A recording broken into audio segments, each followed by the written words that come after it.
Hello and welcome back to your own channel. मैं हूं doctor आलोक पुरोहित, आपका हेल्थ कोच। हमारे पिछले 75 एपिसोड्स में आपने मेटाबॉलिक डिसफंक्शन और उससे रिलेटेड काफ़ी सारी जानकारी अब तक हासिल की होगी। आज के इस एपिसोड में मैं आपसे बात करूंगा एक बहुत महत्वपूर्ण विषय के बारे में, जो है आपके एडोलेसेंट और बहुत छोटी उम्र के बच्चों के ईटिंग पैटर्न के ऊपर।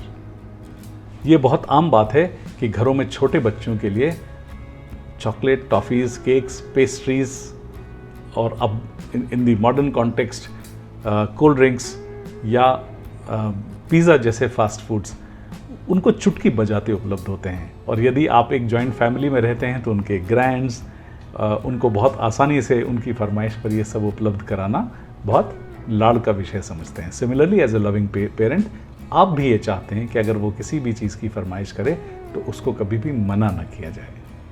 आपका नज़रिया एकदम ठीक है as an affectionate parent. At the same time, as a parent who is very conscious of what they are going to become, जैसे आप जब स्कूल में उनको सिविक्स के लेसन्स देते हैं एक अच्छा नागरिक बनाने के लिए, वैसे ही घर में एक अच्छा हेल्थ कॉन्शियस सिटीज़न बनने के लिए उनकी ईटिंग हैबिट्स को डेवलप करना, उनको मॉडिफाई कराना और एक तरह से उनको लॉन्ग टर्म में ईटिंग की सही आदतें डालना एज अ रिस्पॉन्सिबल पेरेंट आपका काम है। आप अगर अपने बच्चों में कुछ अनयूजुअल चेंजेस देखते हैं, जैसे उनकी उम्र के हिसाब से वज़न थोड़ा ज़्यादा बढ़ना, या उनके ईटिंग पैटर्न में बदलाव आना, या तो बहुत ज़्यादा स्वीट्स की डिमांड करता है, या वो रिपीटेडली खाता है, या अगर अपनी उम्र के हिसाब से कहीं ज़्यादा खाता है, तो आप समझ सकते हैं there is something wrong which is going in his eating habits. और as a parent, I think you have to be the first doctor for that child and a first counsellor for that child. हमारे घर में जो भी eating pattern होता है वो आमतौर पर हमारे बच्चे बहुत जल्दी लर्न करते हैं, और बच्चों की स्पॉइल्ड हैबिट्स के पीछे 90% केसेस में आप देखेंगे उनके घरों में ईटिंग हैबिट्स का एक बहुत बड़ा हाथ होता है। हमने metabolic dysfunction, pre diabetes, obesity जैसी चीज़ों के बारे में ये समझा था कि अगर आप 30s में जाके किसी चीज़ का शिकार होते हैं तो उसकी बुनियाद बहुत साल पहले पड़ जाती है, यानी कई बार तो एक दशक पहले भी, या हो सकता है 15 साल पहले भी। इन 15 सालों में आपकी बॉडी लगातार एक इक्विलिब्रियम मेंटेन करने के लिए, एक होम्योस्टैसिस मेंटेन करने के लिए बहुत फाइट करती है और किसी भी तरह के पैरामीटर्स में आपको रिफ्लेक्शन नहीं देती है। जैसे ब्लड शुगर आप एक 20-22 साल के बच्चे की करेंगे तो शायद उसमें ब्लड शुगर नहीं दिखेगी। इसका अर्थ ये नहीं है कि उसकी ईटिंग हैबिट्स सारी अच्छी हैं या वो बहुत एक्टिव है। इसका अर्थ ये होता है कि उसकी बॉडी अब तक किसी भी बढ़े हुए पैरामीटर को हैंडल करने के लिए बहुत ज़्यादा युद्ध स्तर पर लड़ाई कर रही है, लेकिन उसके पैरामीटर्स को बराबर मेंटेन करके रख रही है।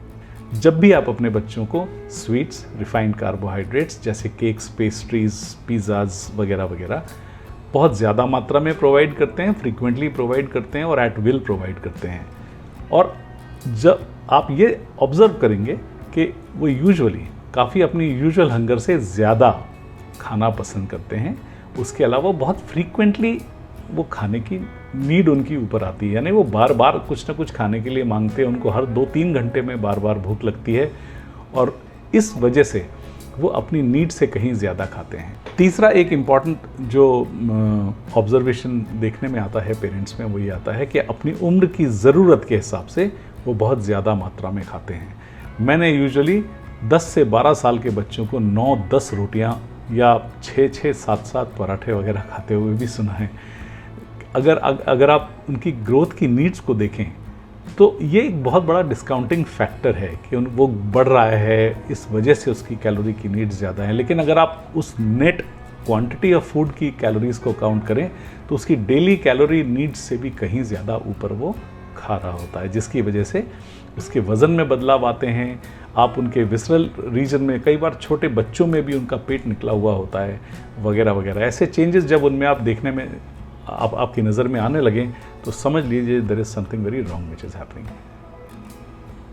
जब भी वो बहुत ज़्यादा शुगरी, रिफाइंड कार्बोहाइड्रेट्स जैसी चीज़ों का कंजम्पशन करते हैं, उनकी बॉडी में इंसुलिन रिस्पांस बहुत तेज़ी से आता है, और वो इंसुलिन सेंसिटिव होते हैं। इस वजह से अंदर आने वाले कार्बोहाइड्रेट्स को बहुत आसानी से क्विकली ट्रांसपोर्ट करते हैं उनके सेल्स में, और सारी ब्लड शुगर को ठिकाने लगा देते हैं, जिसकी वजह से again they are back to some level where they start feeling hungrier, their energy levels begin to crash.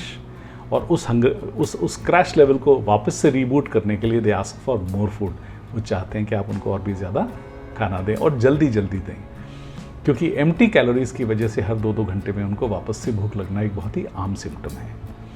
दूसरा एक इम्पॉर्टेंट चीज़ आपको समझनी चाहिए कि जब भी इंसुलिन की अधिकता होगी बच्चों में भी, तब वो एक बहुत ही पिक्यूलियर बिहेवियर एग्जिबिट करते हैं, जो होता है बहुत ज़्यादा मात्रा में खाना, बेध्यानी में खाना।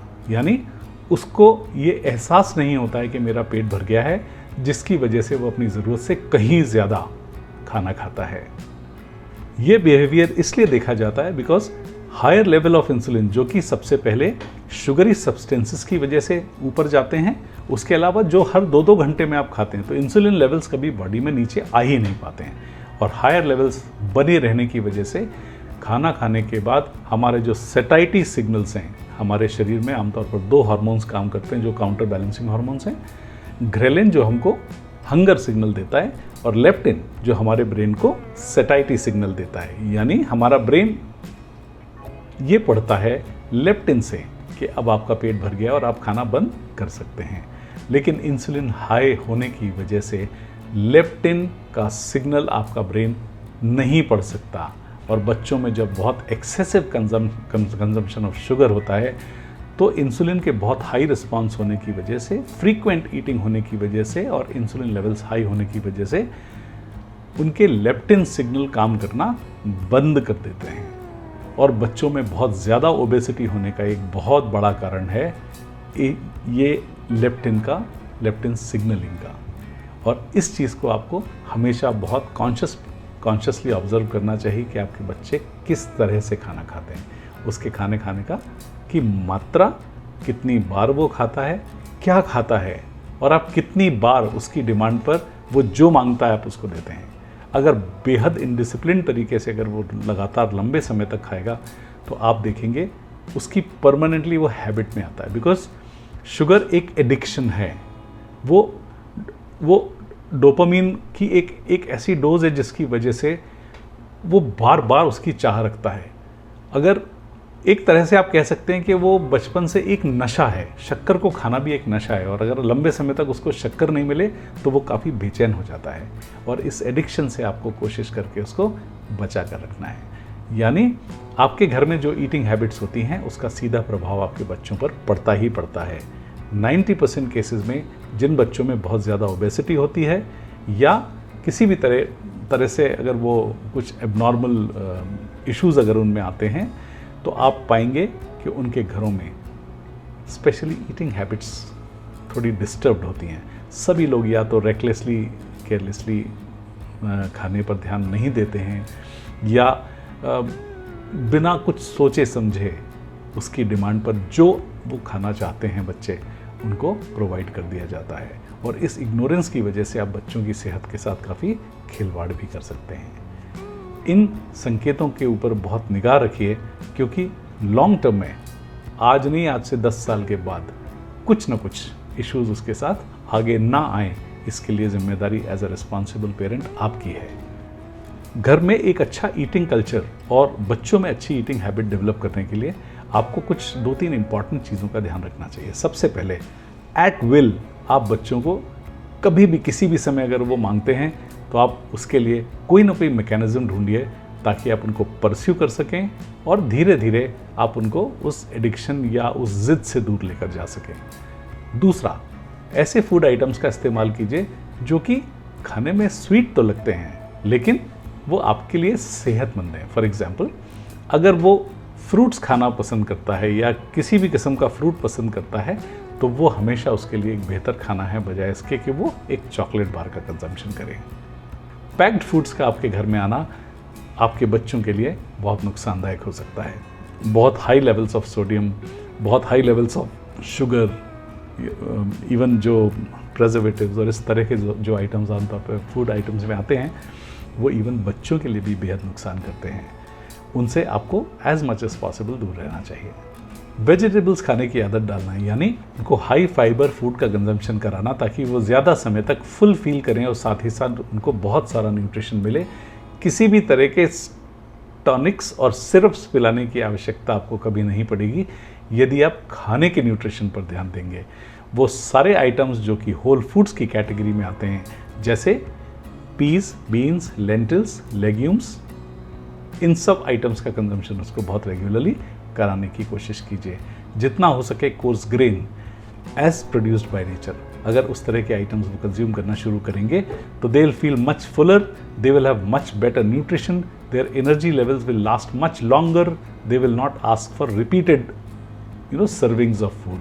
और ये होने की वजह से वो हर लेवल पर, चाहे वो स्पोर्ट्स में हो, चाहे एजुकेशन में हो, चाहे उनकी खुद की फिटनेस का सवाल हो, वो usually they will fare much better than the average fed children. और ये आउटसाइड ईटिंग की आदत खास तौर पर सिर्फ महीने में एक आध बार अगर आप रखें तो आपके लिए हमेशा बहुत अच्छा है, क्योंकि जब ये आदत में आ जाता है और जब बच्चे एक समय के बाद जब वो घर छोड़ते हैं या अपने काम के लिए कहीं बाहर जाते हैं तो उनके लिए ये बहुत आसान होता है, क्योंकि वो हमेशा से इस बात के लिए ट्रेंड है कि आप किसी भी जगह जाके एक फास्ट फूड जॉइंट पर जाके आप पिज़्ज़ा खा लें, आपको भूख लगे तो आप कॉफ़ी हाउस में घुस जाएं और एक बहुत ही चीज़ भरा हुआ रिच सैंडविच खा लें। अगर इस तरह से अगर वो बचपन से ट्रेंड है तो निकलने के बाद भी वो वही करेंगे, और ग्रेजुअली 8-10 साल के बाद जैसे जैसे बॉडी में एजिंग शुरू होती है उनमें ये समस्याएं बढ़ती चली जाती हैं। एज अ रिस्पॉन्सिबल पेरेंट उनको एक अच्छा हेल्थ कॉन्शियस नागरिक बनाइए।